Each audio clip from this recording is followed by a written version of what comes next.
Welcome back to the DITV pregame show. I'm your host, Beau Bowman. The Hawkeyes travel to West Lafayette, Indiana to take on the Purdue Boilermakers, who are arguably the hottest team in the Big Ten right now. After a three-game skid to start the season, Purdue rattled off 4 straight wins against Boston College, Nebraska, Illinois, and get this, Ohio State. Yes, you heard that right. Ohio State. Purdue beat Ohio State. But let's start by not ripping on Ohio State, but breaking down Purdue's offense. Quarterback David Blau has started only 6 of the Boilermakers' 8 games, but he still ranks second in the Big Ten with 2,350 passing yards, trailing only Ohio State quarterback and Heisman candidate Dwayne Haskins. He's got a talented target in Rondale Moore. Moore's a freshman, but he leads the conference with 68 receptions and ranks second with 802 receiving yards, trailing Minnesota's Tyler Johnson by just 5 yards. And Moore's tied for second in the conference with touchdowns. You know, he's just got great speed. He's got good instincts with the football, and I think the coaches do a good job of putting him in the position to make plays. So he's going to be someone we got to be ready to go for, and you know, he's one of their primary weapons, and it's going to be a big test for us. I mean, he's a great receiver. I mean, he's a small guy, but he's tough and physical. He can cut on like a dime. So I mean, we just got to focus on leveraging the ball on him and be able to tackle and bring him to the ground.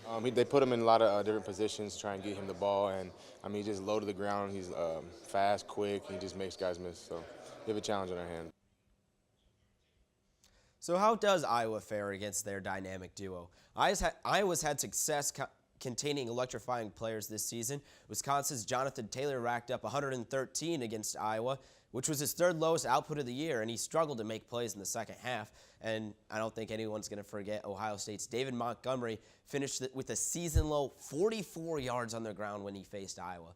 All right, now let's get into Iowa's offense. They should be able to take advantage of the Purdue secondary. The Boilermakers entered the game with the worst pass defense in the Big Ten, allowing nearly 300 yards per game. So Nate Stanley and his receiving corps could have another field day like they did against Indiana. Yeah, they do a lot of different things on defense. They try to confuse you a lot of different fronts, and you know, a lot of different blitzes too that they bring out of different looks. So, you know, they do a lot of different things to try to confuse you. Well, in honor of the Halloween season, we also asked the football players what their favorite Halloween costumes were growing up a kid.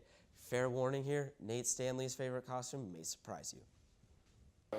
Probably Scream. I was Scream as a kid, so probably that's the one. Favorite one, I think I was a Saw mask, the Saw guy, the clown mask, yeah. That was From the pretty movie fun. Saw? From the movie Saw, yep. I didn't have the tricycle or nothing like that, but I just walked around with all black on. It was fun. Oh, man, I think I was a ninja in, like, 4th grade. Back in elementary school, I think that was one of my coolest costumes. It was, my mom put it together for me, so it was pretty special.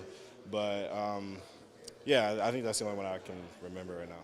I mean, I dressed up as a football player a couple times, you know, so I don't know. I kind of lived out in the country, so I didn't really go that much. Did you go to town to trick or treat then, or did people come there? What's a country kid do for? Yeah, I'd go, you know, with some of my friends to, you know, their neighborhoods and stuff. So.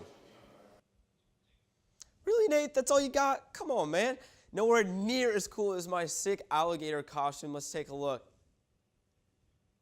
Nothing beats that. Shout out to Mama Bowman for the awesome picture she got to me late last night. And that'll do it for us on the DITV pregame show. Real quick before I go, we'll go over predictions. I think I was going to have that field day against Indiana. Their secondary's been struggling, obviously, all season long. Nate Stanley and the receiving corps should be able to go all out tomorrow. And I think our defense matches well against their electrifying players. So that's all for us in the sports studio. Guys at the desk, back to you.